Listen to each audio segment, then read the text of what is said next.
Not getting ready for that. Okay, it's 3:05, so let's get started. The announcements, quiz 9's out tomorrow. That's Saturday as usual. Homework 4 has been out for a while, a week I guess. And first part's due Sunday, second part's due a week after. And homework 3 solutions are up, so take a look at those if you did a problem from homework 3. Okay? Any questions before we start? This is kind of like a past question, but it just came up in my head.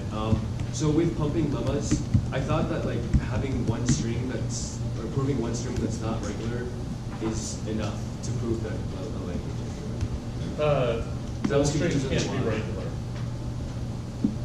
You mean that? I didn't understand the cases, like how. Yeah, so you show that there's no possible way to pump a certain string. And by that I mean to stay in the language. Yeah, so you need to handle every single case. Okay? We'll see various ways of handling that here. Okay. But any other questions before we start?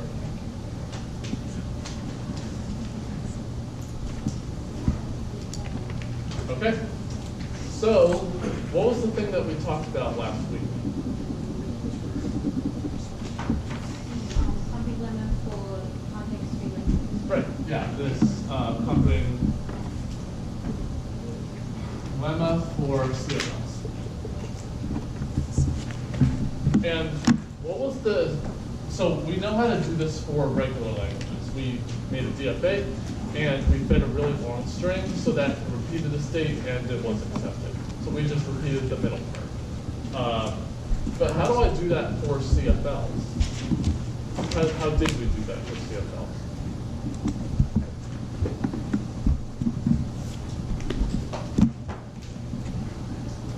Well, what model did we use? Did we use CFGs or did we use PDAs? Sorry? One of those two. Start with a C and ends with an FG? Yeah. CFG. But did we want to insist anything about the grammar before we tried to do a similar argument as we did with DFAs? Did we do anything about the CFG? Not a hypothetical question. And the answer is yes, we did. What did we do to it? What is the one thing we know how to do with CFGs?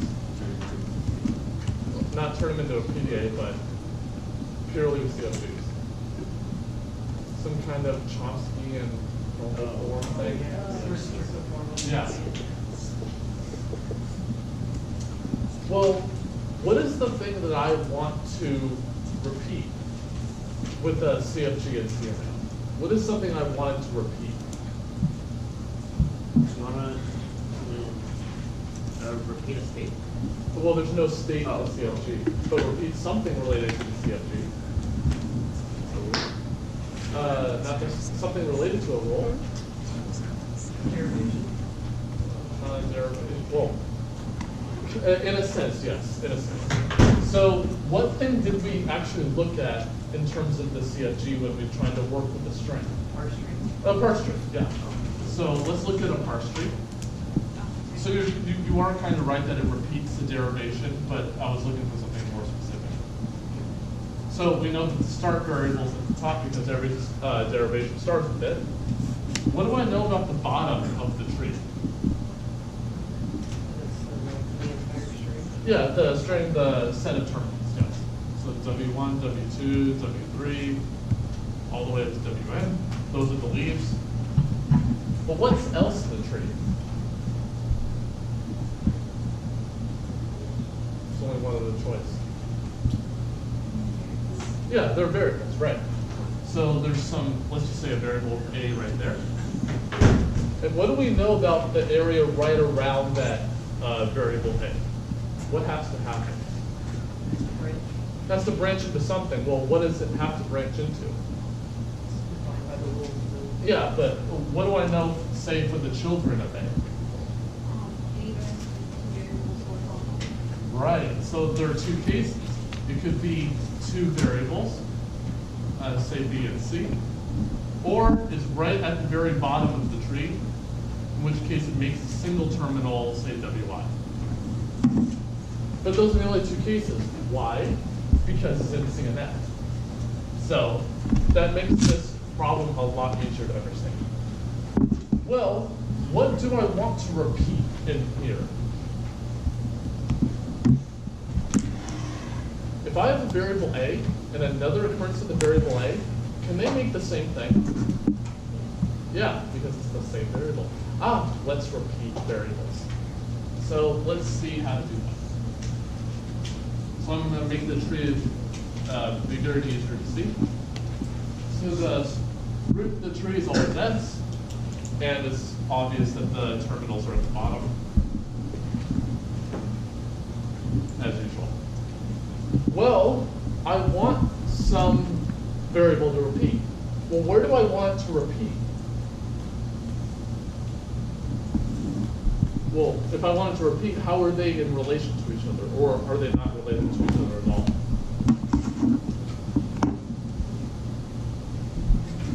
Same line of... Right, some path from the root to a leaf. The variable appears twice. So let's say that this is the path, and it goes to, say, WI. Can this repeated variable be the start variable? No, it's we're in Chomsky normal form, so it doesn't appear on the right-hand side of any row. Okay, well, let's just say that it's variable A, first occurrence is there, second occurrence is here, because I said it repeated. Well, let's see. Could it be possible for these A's, whatever they make, could it be empty? Could A make nothing? No, it's only Because we're in CSE. The only variable that could make empty is the start variable. And we just said these are not the start variable. So they have to make some part of the string. They have to. There's no other choice. So let's just say that this bottom A makes this part. Well, that also means that this top A is going to make some part. So let's give these names. Let's call this U, B, X, Y, and Z.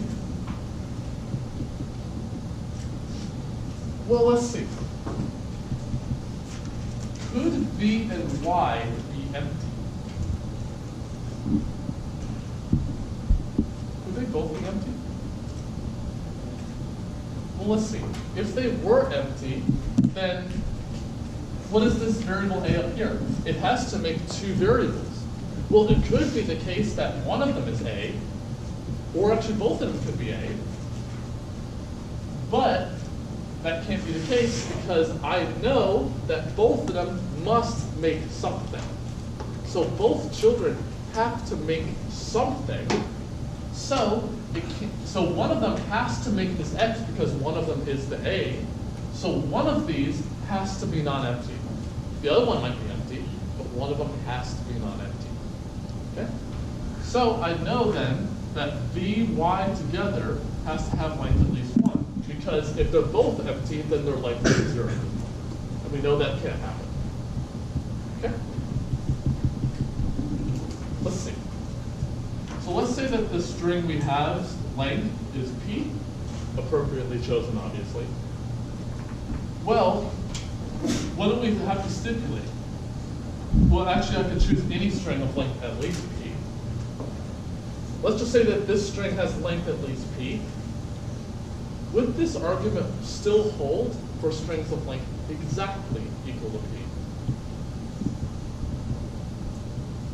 Hint, there's an equality right there. Yeah, this argument would still hold if I have a string of length exactly equal to P. Well, the part that I will be pumping is the V and Y part because there's an addition of this subtree right here. Well, how far out could this beginning of V go and this Y, the end of Y go? Well, can it be longer than P? No, because I said it works for strings of length exactly equal to p. So it can't be longer than p itself. So I know that bxy's length is at most p. Because it has to work for strings of length exactly p. Well, let's see. I said that there was going to be pumping. So let's see. These two variables are the same. Could I get this tree to be even larger by having an additional instance of A? What can I do with this big subtree right here? This one at the first occurrence of A. Could I put it where the second occurrence of A goes? Yeah, because we just discussed that a variable appearing in two places could make the exact same things. So let's make a copy. So I'm just going to copy that subtree down here. And since I copied it down, this variable must occur a third time because before we've had one in the subtree, now I have another one because I copied. So this is going to make something. Well, since I copied it down, this must be b, this must be y, and this part is substring x. Could I do this as many times as I like? Yeah, I can just keep copying this subtree down. Or in another way, apply the rule A goes to VAY as many times as I like. Because I can just copy that subtree down. So, what is the string that we have if I do this I times? Well, I will have, since I did this twice, I have two copies here. I would have u, v to the I, x, y to the I, z. It happens to be 2 here. So I would have v to the I, x, y to the I, z in the language for all I that is 0. Let's just make sure I'm not cheating here. Could I choose I equal to 0 here? So I would get the string uxz. Could I do that? No, well, be careful. Their length is at least 1, but I don't have to choose them, right? So, but could I get the string uxz? Yeah, how would I do it? It'll help if we look at the thing that we started with.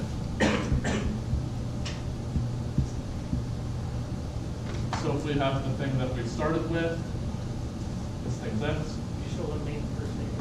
Right, I eliminate the first state, right? Because, as we said, both occurrences of A could make the exact same things. So what I can do, I copied this little subtree up to where the big one started. I can do that because it's the same variable. So I can do something like this. And then I would get you guys. Okay. Cool. So we get this. Any questions on how we derive that? Okay. So now let's do some of the questions. So the first one is, I want all the strings that have an equal number of zeros, ones, and twos. Do you think that this is context-free or no?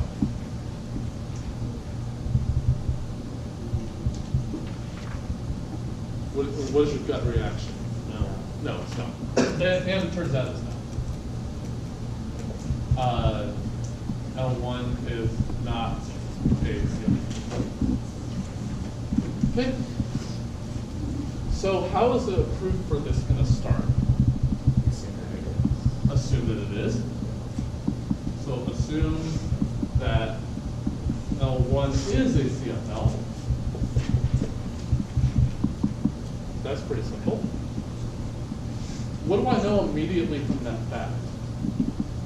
Or that supposition, I guess.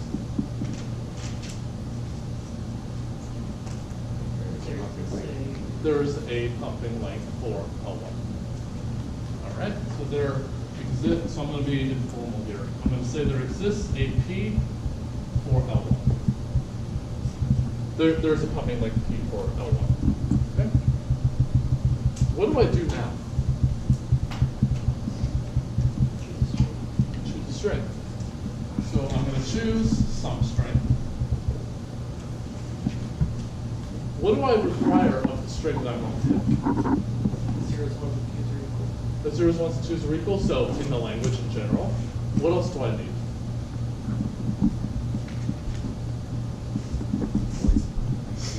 Length at least p. So I need a string long enough. So any choice for string? Zero to the P1 to the P2. That will be the one that works, or a one that works. 0 to P1 to P2 P. The nice thing about this language is that the order doesn't matter of whether you have a 0, 1, or 2. So I'm glad you brought that string up because it'll be useful in a second. But this is a valid string, it has length at least p, and it's in the language because it has an equal number each character. That's good. So now what do I need to do? Well, I need to show that every way you can pump out. Every way you decompose into these 5 parts, you can pump out. Well, does the part that is pumped, is it near the beginning of the string or the end, or could it be anywhere? It could be anywhere. For regular, we always required it at the beginning because we know that we can pump near the beginning. Here, I don't know where I'm going to pump. Well, what are the possible cases? We'll reduce them, don't worry. Well, it could be that the V's and Y's are both in the zeros. That's possible. Or both in the ones, or both in the twos. All possible. It may be the case that V contains zeros, and Y contains a 0, 1. Or V contains ones, and Y contains a 1, 2. Or V contains zeros, and Y contains strictly ones. Or V contains ones strictly, and Y contains twos only. Sounds like a lot of cases to me. Let's try to make this easier. So it turns out any value of I that I'm going to pick will work. So let's just choose I equal to 2. Any value other than 1 works. Well, I'm not, so a technique with these is that I'm not going to care what the decomposition is. I don't care. It's some decomposition, I don't know what it is. Well, let's see. If I equals 2, what do we know about the string uv squared x y squared z? What do we know about it in order to stay in the language? What do we require in order for it to stay in the language? The y squared and affect 0, 1, and 2. We'll get there. But what property do I want of the string in order to stay in the language? Same number of zeros? Yeah, the same number of zeros and ones and twos. So it better be the case that number of zeros equals number of ones equals number of twos. Whatever that number is, I don't know. Well, let's see. Could I have pumped nothing into the string when I pumped up? Could I pump 0 characters in? No, I must pump some character in. Right? I have to. There's no other way around it. So I don't know which one got the additional character because I pumped up. Well, if one of the characters 0, 1, and 2, if one of them went up, what do I know about the other two? They also went up by the same amount. But the point is, both of them went up. So if the number of zeros went up, then the number of ones went up, and the number of twos went up. It has to, because I pumped some character in. I don't know where it is, but some character got pumped in. But can all 3 of these happen at the same time? I'm not concerned about how many I pumped in. Could I even pump a character into all 3? Well, the only way possible is if the string vxy contains a 0, 1, and 2. But can that happen? No, because its length is at most p. In order to get to zeros and twos, I need to cross this p length set of ones. That's the only way that it could have increased all three of these at the same time. So everyone see how that argument goes? Anyone confused by that? Yeah. So what are you confused about? I'm just confused with the concept of lumping the characters. Yeah, so when I started with UV, no exponent, X, Y, Z, no exponent. So I'm just choosing a value of I, just like we did with regular. Well, the only way that this could stay in the language is if the number of zeros, ones, and twos is the same. In order, yeah. But since I must have pumped some character in, therefore one of those three numbers must have gone up. Has to. I don't know which one, but one of them had to. But in order to maintain this, the other two have to go up also. But could I possibly make these three numbers larger at the same time? Well, the only way with this string to do that is if I have my V part hitting the zeros and my Y part hitting the twos. But if that were the case, then VXY has length P plus 2 or larger. But I know it's at length it must be. So therefore, we can say that UV squared X Y squared Z is not in L1, and then therefore L1 is not a CFL. Okay. So that's drastically better than handling every single one of those cases. Because all I'm really concerned about here is, I don't even care about the order of whether the zeros appear before the ones or whatever. All I'm caring about is the number. So what I did is, well, what we did is that we looked at the number themselves only, and then said, if we pumped up, then what would have to happen? All three numbers have to go up. But can that happen? And we know it can. Same thing if we choose I equal to 0. Well, that's just U x Z, because I didn't choose B or Y in that case. Well, that must mean that one of those the three numbers, zeros, ones, and twos, one of them had to go down, because I removed a character. But then that means the other two went down as well. And so therefore, I get the same contradiction. Okay? Any questions about that?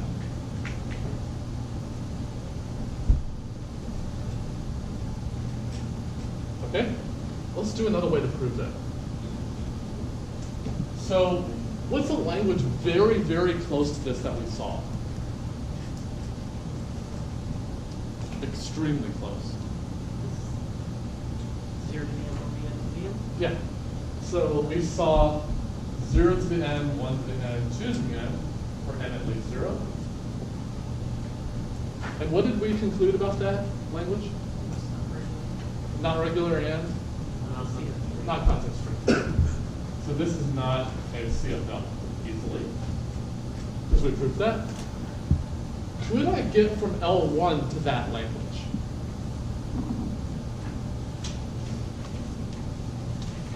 What's the difference between L1 and that language? This has the same number of zeros, ones, and twos. So does this one. What's the difference? The order. The order. So could I get from here to here enforcing an order? Could I enforce an order? Well, the strings that I want, if I wanted to go from here to here, are everything in here, but I only want the ones that start with zeros, followed by ones, followed by twos. Could I make some easy way of writing down zeros followed by ones, followed by twos? In regex. Yeah, so something related to that. Exactly. So I want everything in here, and what does that sound like? Intersection. So intersects 0 star, 1 star, 2 star. Well, so what is this? This is every string that has an equal number of zeros, ones, and twos, and starts with zeros, followed by ones, followed by twos. Oh, what is that language? I think it's this one, right? Because it's the same number of zeros, ones, and twos, and zeros followed by ones, followed by twos. So these those two are the same. That guy's not a CFL. What do I know about this one?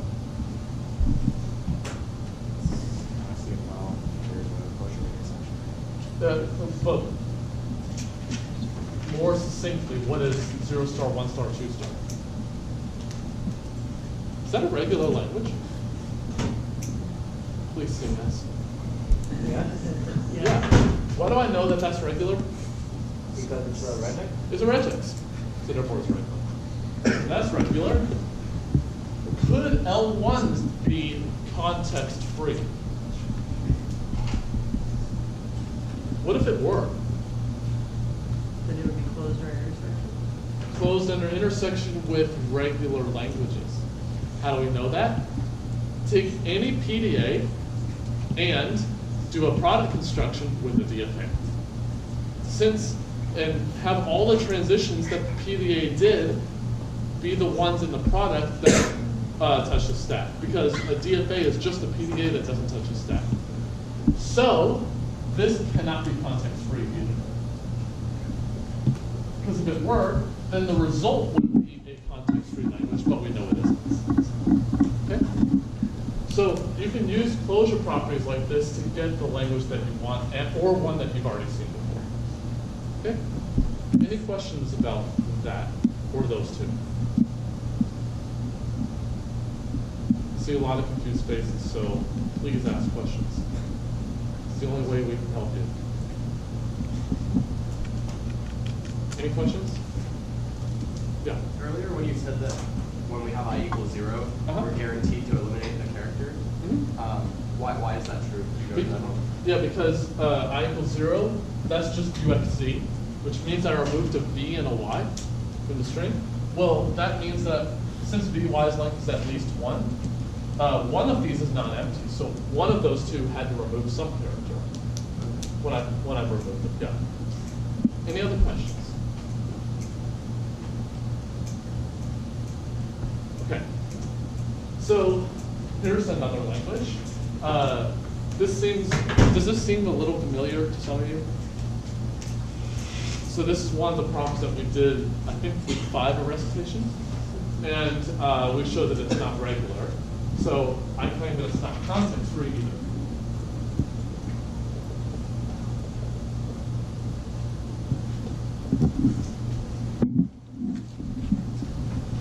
Suppose I didn't even bother telling you that it was not regular. We just didn't do that problem. If I show that it's not context free here, can I say something about whether it's regular or not? Yes. Yeah, how do I know that? Because regulars are a subset of context free. Right. So if I show it's not even context free, there's no way it could be regular because every regular language is context free. So this would be really useful. So it's sometimes easier to prove something not context free than not regular, but if you do that, then you know it's not regular. Okay, well, how am I going to start this proof? How do I start a proof like this? Suppose it is a CFL. Suppose it is. So assume L2 is a CFL, and obviously we can say that there exists a P for L2. So all these proofs are going to go exactly the same at the very start. No difference, other than saying what language it is. Okay, well, what do I do now? Pick a string. Okay. So choose. What string should I pick?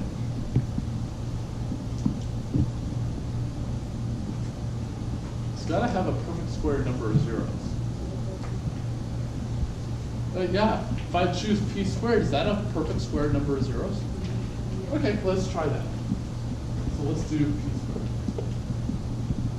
It's in the language because perfect square, and it has length at least p, so we're fine there. And the really nice thing is that the proof of how this is going to go is exactly the same as for regular, when we did it for regular. So that's nice. Well, what characters am I going to be pumping? Yeah, zeros. So I might as well just pump at the beginning of the string because they're all just zeros. But I'm not going to go that. I'm not going to do that direction. I'm just going to assume it in general. So let's look at every decomposition. Well, the only thing I'm really interested in here is the V and Y part. I don't care about what the others are because the whole string is zeros anyway. So I don't care what U is. I don't care. Let's just say that V is a zeros. I don't know how many. It could be 0. It may be more than 0. I don't know. X is, I don't care. Y, let's just say, is B zeros and Z is I don't care.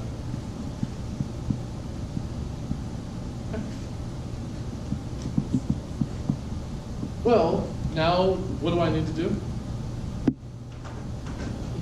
Any way you pump that? Well, I'm doing every single possible choice here, but what thing do I need to do right now? Well, I'm saying these in general. A is some arbitrary value, B some arbitrary values, subject to these conditions. Yeah, I'm not yet, we will be. We're not worried about what they are yet, but I'm just having every possible case What are here. the different cases this could create? We'll actually only have one case here because this is every decomposition. But what do I need to actually do next? What do I need to choose? I. Choose a value of I. So I need to choose a value of I. And I claim that every value other than 1 works. But the easiest one I know of is I equals 2. Okay. Well, let's see. If I choose I equals 2, then that means that I'm going to have the string UB squared x y squared z. Well, how many zeros am I going to have there?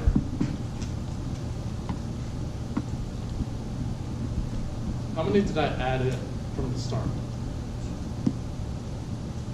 How many did I start with? Come on, the string's right there. How many characters did I start with? How many zeros did I start with? How many zeros did I start with? P squared, thank you. So I started with P squared of them. How many did I add in? I added a V and I added a Y. So how many zeros did I just add? 0 and 0 B. Yeah, so in total I have P squared plus A plus B zeros. Right? Because I added 1 copy of each.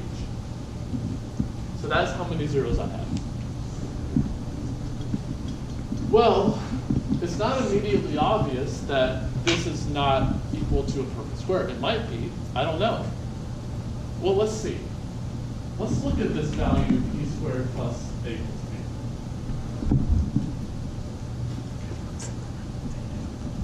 Maybe we can reason about what the smallest value of this could be and what the largest value of this could be. And if I can show that it's strictly contained within 2 consecutive perfect squares, what can I immediately say? It's not a perfect square because it's contained within 2 consecutive ones. Okay, well, if we can do that, we better know what the smallest and largest value of that quantity could be. Could P change? No, because I fixed it right here. So A and B could change. So what is the smallest value of P squared plus A plus B? P squared plus 1. P squared plus 1. And how do we know that? Because their length is at least 1. Okay, well, so this is definitely, it could be all the way down to here, but I know it can't be any less. Well, I know a perfect square is right near here, is P squared. Is this a strict inequality? Yes. Yeah, it's a strict inequality because of the plus 1. So I know immediately that this, the length that we just got, can't be equal to this perfect square. There's no way it could be. but it may be equal to some other one, right? I can't necessarily guarantee that. So what is the largest value that this can take? P squared plus P. How do we know that? Well, here, Vxy has length at most P, so therefore, if I remove the x part, Vy has length at most P as well. So it could go all the way up to P squared plus P. I guarantee it won't go any more than that, but it could go all the way up to there. So that's why I put equalities under them. Well, what's the next perfect square after P squared? P plus 1 squared. Well, what is that equal to? P squared plus 2P plus 1. What's the relation between the thing that the upper bound we just got and the thing that we just found out? Strict inequality. It's strict inequality. Well, it's definitely an inequality because I have one more P here and an extra one. So it's definitely an inequality, but it's strict because of this plus 1, which will always be larger than that. So let's see. This is the length of the string that we just got. This is the smallest it could be. This is the largest it could be. And here are two perfect squares consecutive. So therefore, it can't be a perfect square. So P squared plus A plus B is not a perfect square. Then I can say that it's not in the language, and then therefore L2 is not a big deal.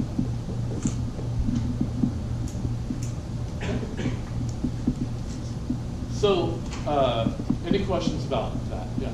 So even though we're saying I is 2 and we have B squared and Y squared, 0 to the H is an arbitrary number of zeros that falls within the B squared.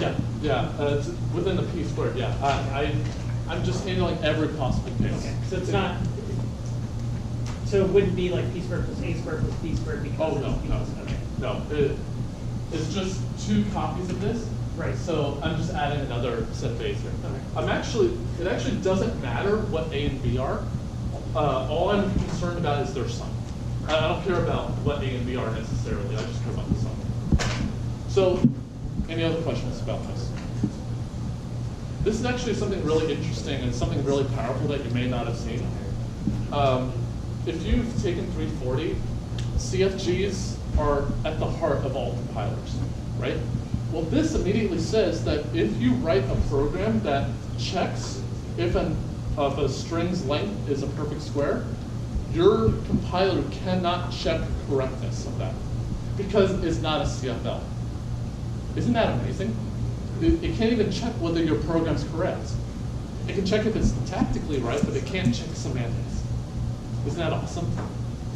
Well, it's kind of heartbreaking, I'd say, but any other questions about that?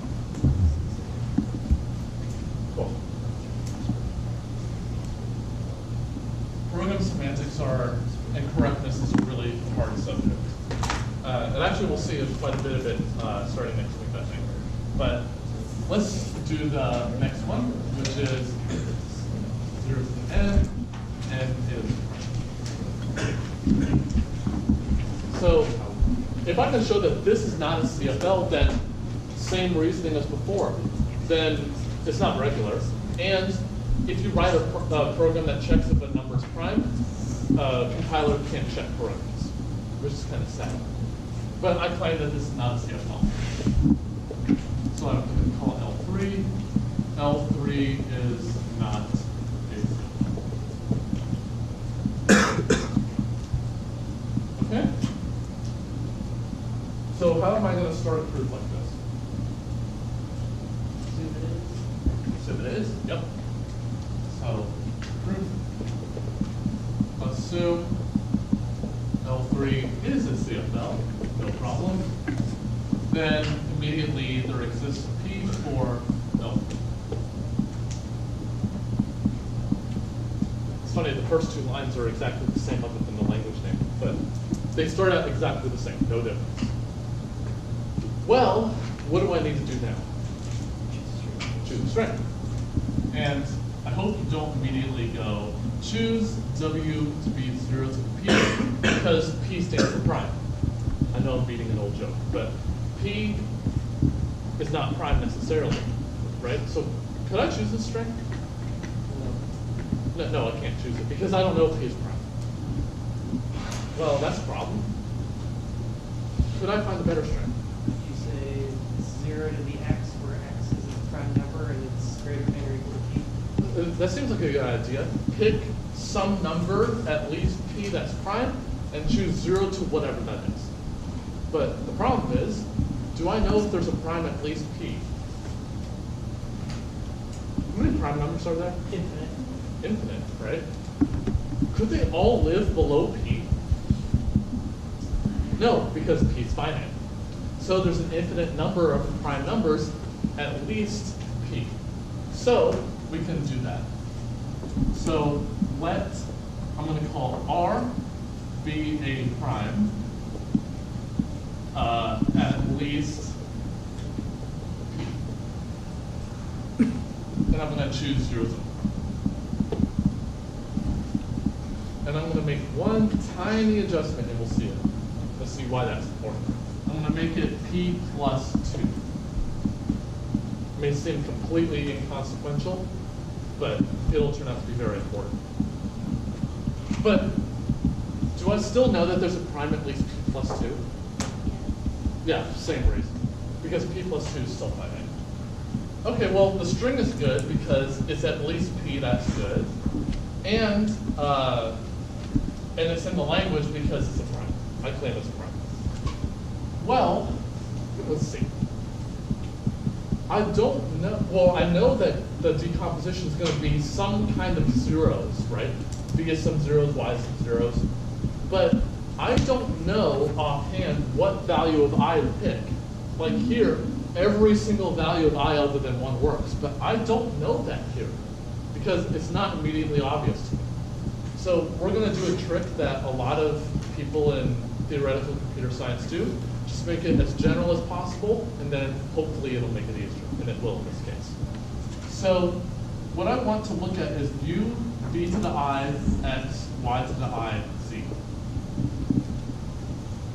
If I can find some value of I where this guy's length, so I'm only going to be concerned about length. If I find a value of I for which this length is not prime, what can I immediately say?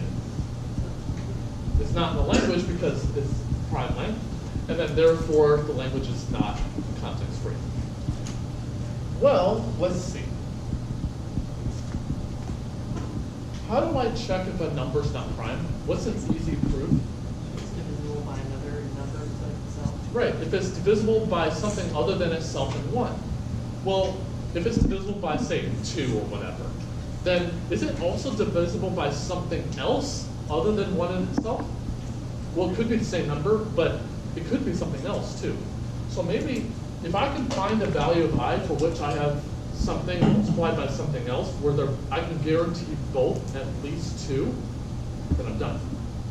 If I can find the value of I for that. And that's where the plus 2 here is going to come in handy. Well, let's see. Hopefully this will be completely controversy free. So what I'm going to do here is I'm going to try to split up the pumping part from the rest of it. So is it true that this length is the same as the length of uxz plus the length of v to the I, y to the I? Is that true? Yeah, all I'm doing is just splitting the string up into 2 pieces. And concatenation, all you're doing is just adding the length of the 2 strings. So that I'm really just splitting everything up here. Okay? Well, this one will be a little bit more controversial, but let's see. So is it true that this one we had is the same as this plus I times the length of vy?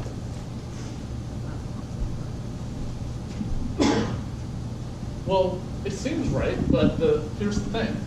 This kind of looks like I copies of vy, so it's vy, vy, vy, vy, vy. Well, whereas this one up here was v, v, v, v, v, y, y, y, y, y. So I kind of did change the string here, but has the length changed? No, all I've done, well, since the whole string is zeros, it doesn't matter. But if it wasn't, then all I'm doing is moving characters around, and that doesn't change the length of the string. So this is definitely true. Let's see. What do I know about the length of vy for sure? Is at least 1. So that's pretty helpful. What is the length of vy at most? P. So what do I know about the length of uxz at least? It's at least 2. Because if this took all the possible p characters it could, there are still 2 left over, which must be accompanied by this guy. So this must be at least 2. Well, we're almost there, because I have something at least 2, I have something at least 1. I want something at least 2 times something else at least 2. So maybe what we can do is have uxz's length be multiplied by something that we can guarantee is at least 2. Well, I have something at least 1 right there. Could I make it into something that's at least 2? From something that's at least 1 to something at least 2, what's a really easy way to do that? Add 1. Yeah, I can definitely add 1 for sure. So let's see if we can do this. If I can get to there, we're done. Because this first part has length at least 2, and this part has also length at least 2, and then therefore, whatever that is not a prime number. But could I go from this step to that step? What value of I should I pick in order for that to work? In order to factor out the length of uxz.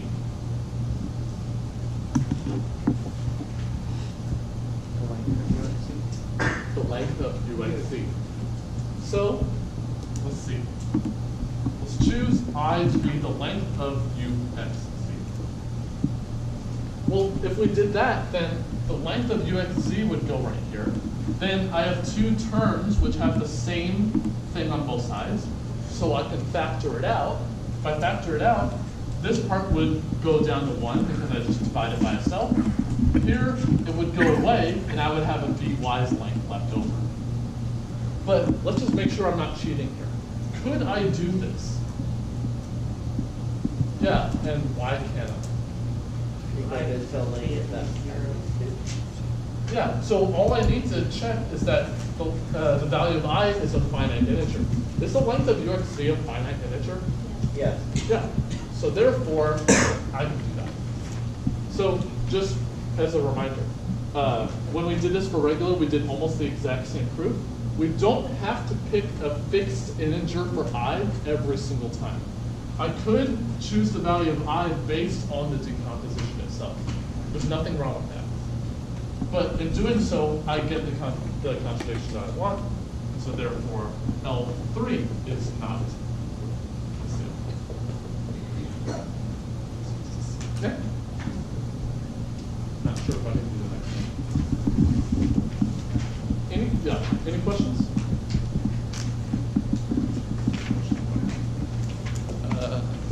I have 1 more minute. Are there any last questions? All right, we'll end a little early, so I'll see you next week.